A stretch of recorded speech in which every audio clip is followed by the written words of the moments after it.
we know caffeine's quite rapidly absorbed into the system. So within sort of 5 to 30 minutes of having a cup of coffee.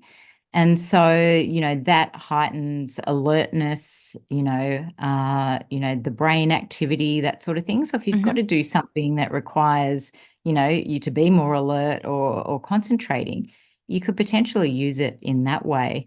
I think it's just when you over-caffeinate yourself and how to come back from that, like that could have the negative impact, just with the jitters and the inability to focus. But I think initially on that first or second cup, potentially you might be able to use it to your advantage to just heighten the brain activity and your alertness. So we have a hack in the coffee industry where if we do, whether ourselves or our customers are getting over-caffeinated, we encourage them to eat a banana. Nice. Because of the potassium, basically. Right. This episode is proudly brought to you by Mapper Forward's workshop, It's Time to Become a Coffee Consultant. Learn how to diversify your revenue streams and create freedom from your day job while saying goodbye to that alarm clock forever by becoming a consultant within the coffee industry or directly to consumers who have shifted towards home brewing and home roasting. Protect your income from challenging times in the coffee value chain by taking this course today. Go to mapperforward.coffee/workshops or click the link in the show notes for details. Welcome to the Daily Coffee Pro by Mapper Forward, friends. I'm your host, Lee Safar, and this is episode 2 of a 5-part series where we're talking about workplace wellbeing, nutritional health, and the coffee industry. And joining me is Nicole Dynan, dietitian extraordinaire. Now, Nicole, we are going to be talking about caffeine in this episode and whether it's a stimulant. Well, we know it's a stimulant, but talk to us about all the caffeineness of coffee and the role that it plays in gut health. I'm so happy to be here talking about this, Lee. It's one of my favorite subjects. Are you a coffee drinker, by the way? I am such a coffee drinker. Oh, I can't even begin to tell you. I just really think it's kind of a mood critical part of everyone's day, isn't it? It's sort of like, I can't get out of bed without my coffee. I can't think before I have my coffee. Let's go for a coffee. Yeah. Like it's just highly linked to well-being, I think, for a lot of us. Yeah. But it is a delicate balance, I think, as you alluded to there. So it's very much a stimulant. So which basically means it increases activity in our brain and our nervous system. Okay. So yeah, it works on our adenosine receptors. I don't want to get too scientific, but basically helps us wake up and, they're trying to make us go to sleep. But the other thing about it is it also increases stress chemicals, like cortisol and adrenaline in the body. So that's why it's a bit of a delicate balance. And it really, I guess, comes down to individual sensitivity and tolerances. So, in small doses for most people, it can make them feel refreshed. It can increase focus, productivity, which is what we've been talking about, that sort of thing. But in larger doses, it can increase anxiety in some people, that overstimulation, problems with sleep, that kind of thing. So I think it's really about trying to find that right balance for your own needs and body. I have so many questions. I hope I can answer them. So, I mean, I want to talk about, let me start here. So typically an employee is, if that's working in a cafe, and a lot of humans in general, the first thing that they have is a coffee. Recently, the last couple of years, I've heard a lot of people talk about have your coffee after you've eaten something. Talk to me about the science behind that. Yeah, so a lot of people do sort of talk about that. I don't know if there's actual science around that to say that you can't have a coffee on an empty stomach, but certainly we know that when we wake up, we have different hormones at play in our body that just need a little bit of time to settle. So often, I'll just say to my clients, have a glass of water when you wake up. just take your time. If you really just love a coffee to kick things off, just give your body time to wake up, basically, before you go and give it that, that stimulant to expedite the process. So it's not going to kill you to have a coffee on an empty stomach, but I think it's just good practice to hydrate first, take your time, allow the body to wake up naturally. Right. And so when we're falling into a pattern of not eating and only drinking coffee, which is typically what happens with people in the coffee industry because we're surrounded by coffee all the time, if we're constantly pumping our body with stimulants and then usually waiting to, eat later in the day, what kind of response can your body have? Because it sounds like what you're saying is that coffee can activate a lot of cortisol and put us in a state of perhaps constantly being ready to not attack, but run. Run away. Depending on your fight or flight mechanism and where that's at. So what can that do? I mean, if we link it back to workplace wellbeing, how does all of that fit together?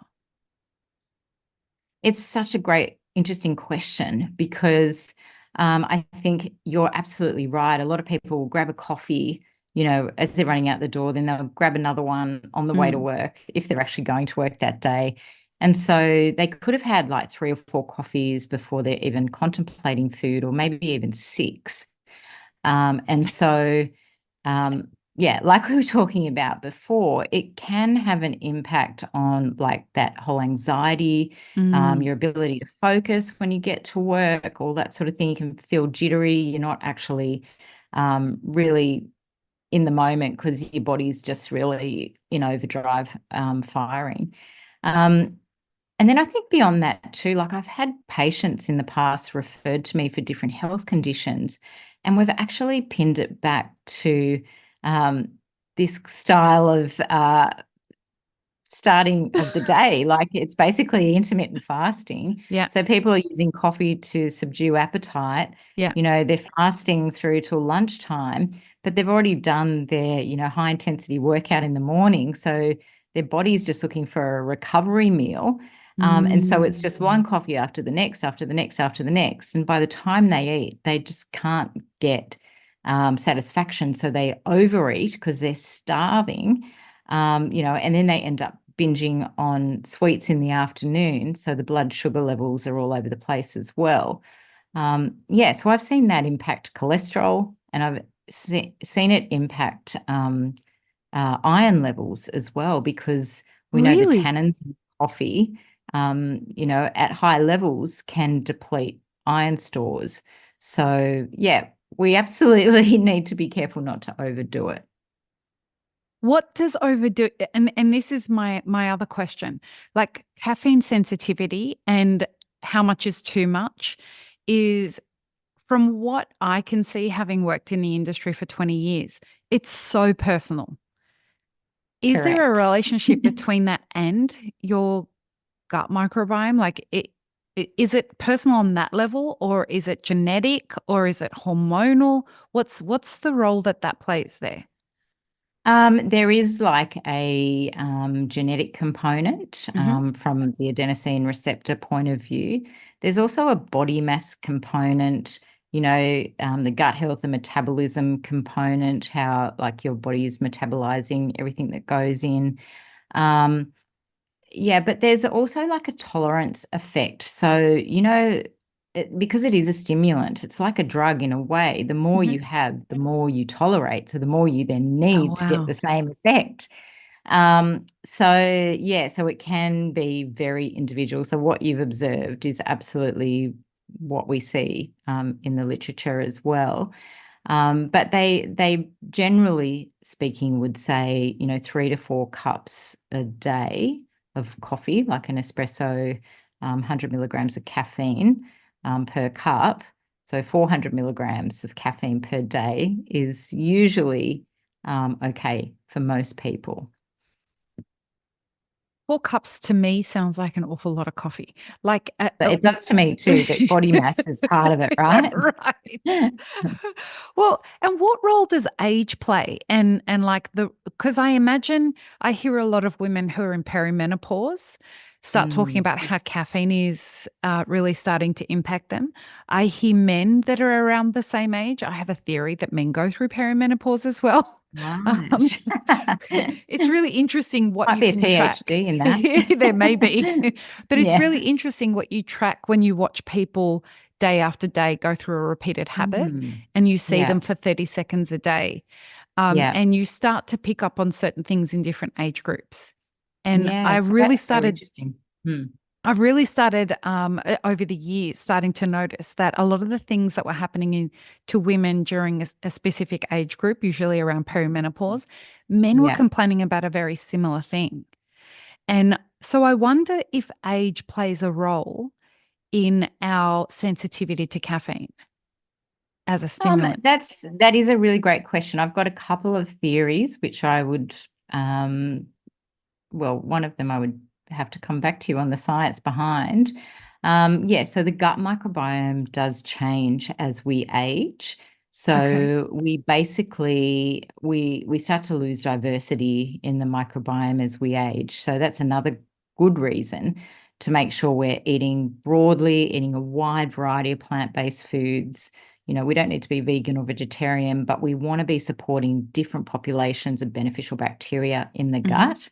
So I think that becomes more important as we get older. The other thing I was thinking was, perimenopause, we definitely know women have problems sleeping, hot flushes, all that sort of thing, or hot flashes if you're listening in America. And so therefore maybe they're not sleeping, so coffee becomes even more important. Yeah. And maybe they're disturbing their partners as well, which might account for, you seeing it across the board. I'm not sure. Actually, that sounds about right.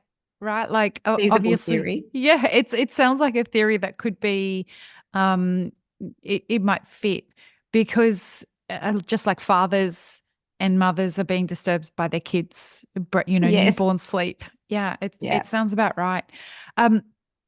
The idea of it being a stimulant in the way that people approach these kinds of different eras of their lives.